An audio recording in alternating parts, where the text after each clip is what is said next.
आने वाले समय में जो प्राकृतिक आपदाएं, जो विनाशकारी समय, इस प्रकृति का जो रौद्र रूप आप देखने वाले हो, जैसा कि चंद वर्ष पहले ये कोरोना आया था, एक ट्रेलर दिखाया परमेश्वर ने, आदि राम ने ट्रेलर, कि संभल जाओ, सुधर जाओ,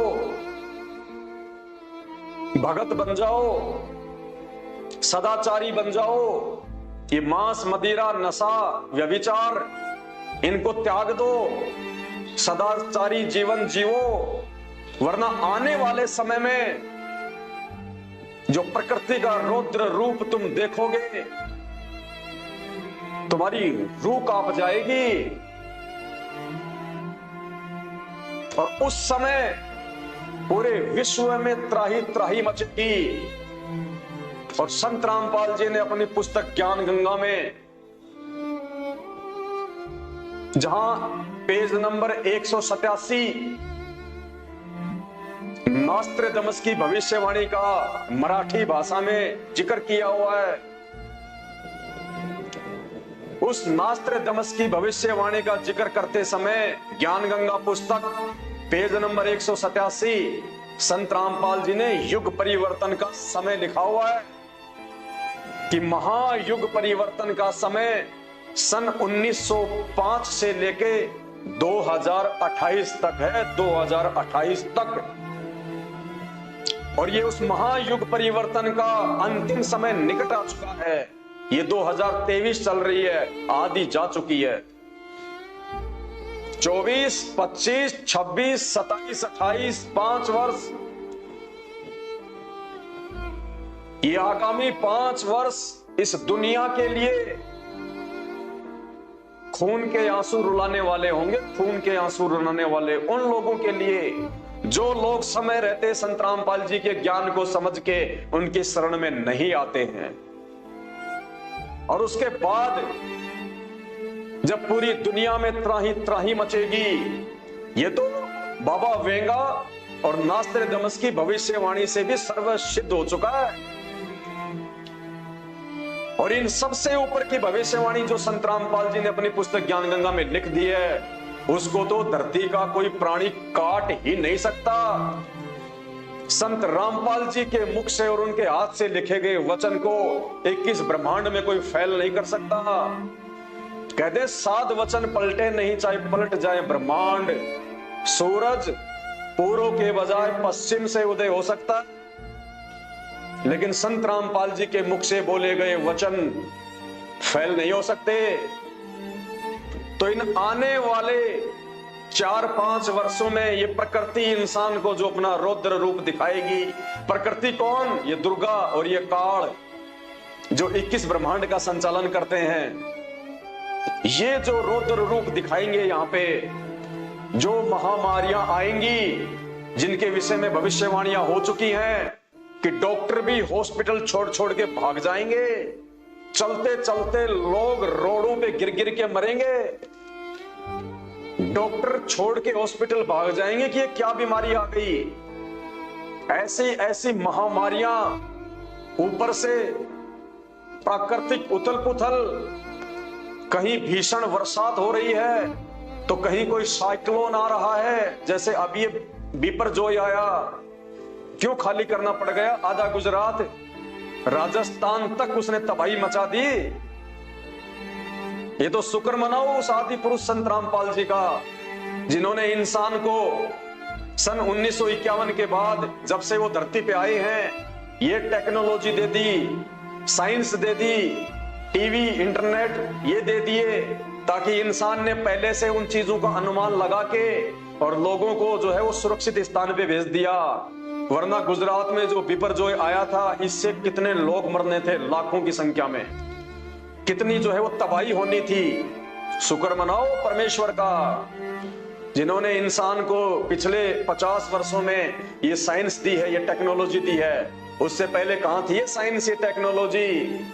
भगवान श्री राम और श्री कृष्ण आजीवन गर्मियों में गर्मी मरते रहे, सर्दियों में सर्दी मरते रहे, गर्मियों में एसी नहीं बना पाए, सर्दियों में हीटर नहीं बना पाए, चलने और आने जाने के लिए ढंग की कोई गाड़ी नहीं बना पाए। डामर की रोड नहीं बना पाए, घोड़े जोड़ के चलते थे, क्या उनको आवश्यकता नहीं थी? क्या आज के इंसान में ज्यादा बुद्धि है जो उसने BMW गाड़ी बना ली, जिसने ऑडी बना ली, एरोप्लेन बना लिए, जिसने डामर की रोड बना दी, GT रोड बना ली? क्या वो नहीं बना सकते थे? ये बुद्धि परमेश्वर ने उस समय उनको नहीं दी, ना राम को दी, ना श्री कृष्ण जी को दी, उस आदि राम ने, सतगुरु रामपाल जी भगवान ने। ये आज दी है परमेश्वर ने हमसे भक्ति करवाने के लिए, ताकि हम भक्ति आसानी से कर सकें, आने जाने में हमारे को सुविधा हो, कम्युनिकेशन में हमारे को जो है वो सुविधा हो। उनके प्रवचन, उनके सत्संग हम एक मेमोरी कार्ड में डाल सकते हैं, हम टीवी पे सुन सकते हैं। एक जगह संत रामपाल जी बैठ के सत्संग सुनेंगे, घर घर में, देश विदेश में उनके सत्संग जो है सुनाई देंगे टीवी के माध्यम से। ये टेक्नोलॉजी ये संत रामपाल जी ने दी है इस दुनिया को, इस आदि पुरुष ने।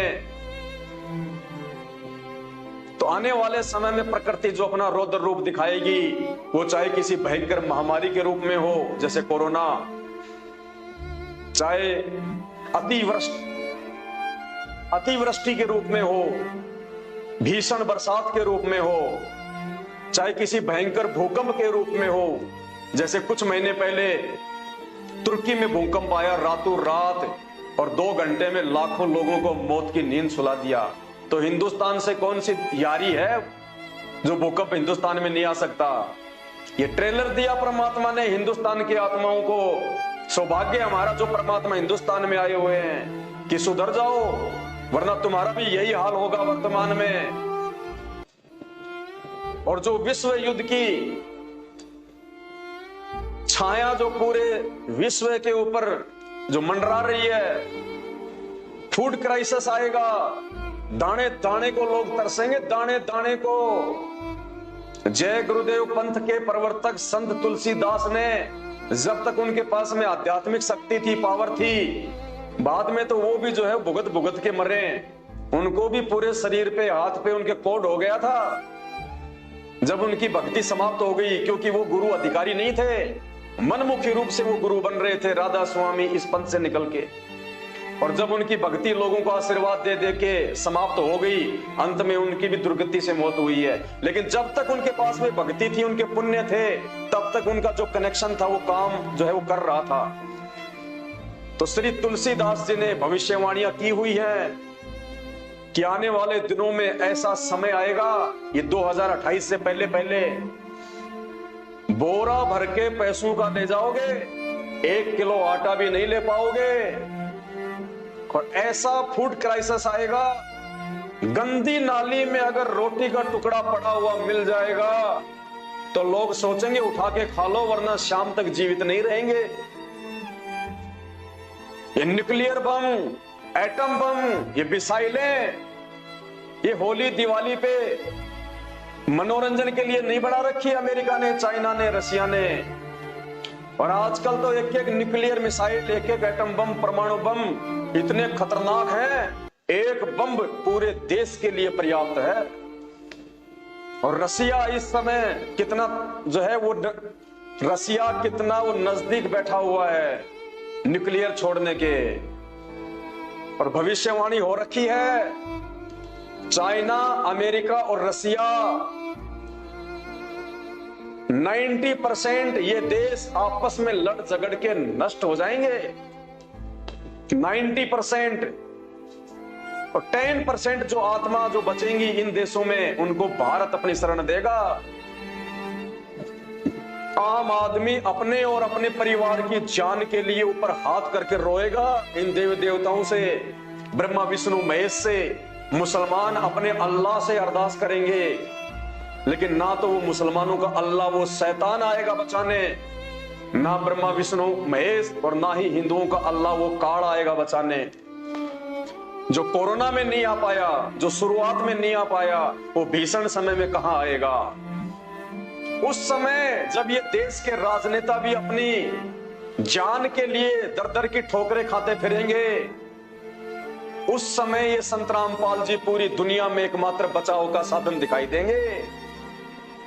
जिनको आप कह रहे हो ना कि वो बंधन में बंद हैं, हिसार जेल में बैठे हैं बंधन में, वो आपको आज बंधनों में दिखाई देने वाला वो बंधन मुक्त परमात्मा, वो अविनाशी परमेश्वर उस समय दुनिया को दिखाई देगा कि हाँ, अब यदि धरती पे कहीं कोई बचाव का माध्यम है। क्योंकि जब आप उस भीषण समय में, उस भीषण परिस्थिति में, डरावने समय में जब आप संत रामपाल जी के भक्तों को देखेंगे कि ये कौन सी मिट्टी के बने हुए हैं, ना इन पे कोई मिसाइल काम कर रही, ना इनके मकानों पे कोई एटम बम काम कर रहा, और इस भयंकर फूड क्राइसिस के समय में जहां हम लोग दाने दाने के लिए रो रहे हैं, तरस रहे हैं, और ये खुद भी खा रहे हैं, लोगों को भी खिचड़ी चावल बना बना के खिला रहे हैं, इनके घर में कहां से आ रहा है?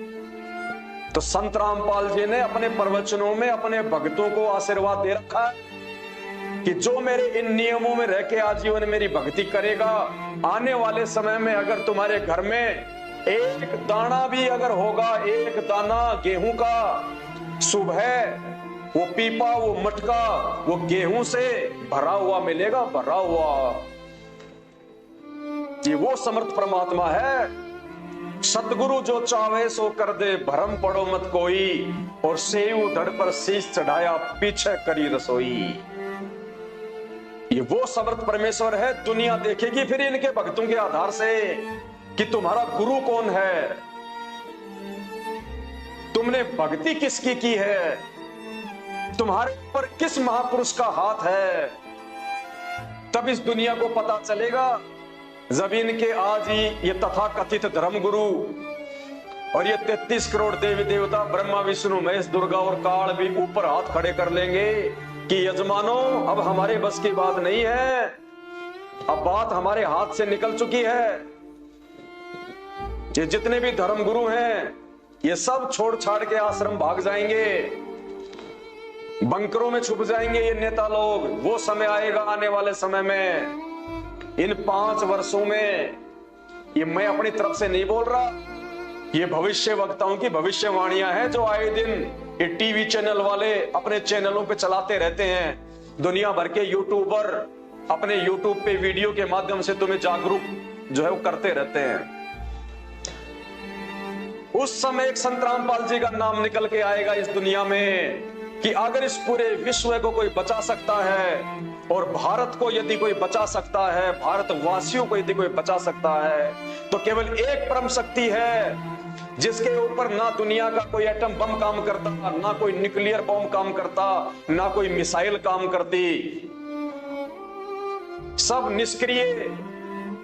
और ये वो समर्थ शक्ति है, ये वो समर्थ भगवान है, वो परमात्मा है, वो आदि अनादि पुरुष है जो अपने हाथ अगर यूं कर दे, सूरज रुक जाएगा वहीं पे सूरज, और वो प्रतीक्षा करेगा कि हे प्रभु जब आप आदेश देंगे तब आगे बढ़ूंगा। इस भारत देश के ऊपर अगर न्यूक्लियर अटैक होना होगा, उस समय संत रामपाल जी अपना हाथ यदि यूं कर देंगे, वो आसमान में खड़ा खड़ा मंडराएगा वो न्यूक्लियर बम कि कहां जाके गिरूं। अरे बिपरजॉय क्या, बिपरजॉय का बाप भी अगर आ जाए, सातों समुद्र भी अगर एक साथ अगर उठ के अगर भारत देश की तरफ यदि तबाही मचाने की सोचें, और संत रामपाल जी यदि अपने हाथ से यूं कर देंगे, वो समुद्र वहीं का वहीं अपने लहरों समेत ऐसे जाम हो जाएगा जैसे पानी से जो है वो बर्फ बन जाती है।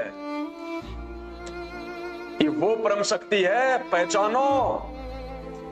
ये 2 घंटे से थूक बिलोने में मुझे कोई आनंद नहीं आ रहा, तुम्हारी तरफ से मुझे कोई पैसा नहीं मिल रहा, मुझे कोई पेंशन नहीं मिल रही है ये बातें बताने की, लेकिन तुम्हारे भविष्य के लिए बता रहा हूं। तुम जो अनजान हो अभी भक्ति और भगवान से, तत्वदर्शी संत से, सत्संगों से अनजान हो तुम,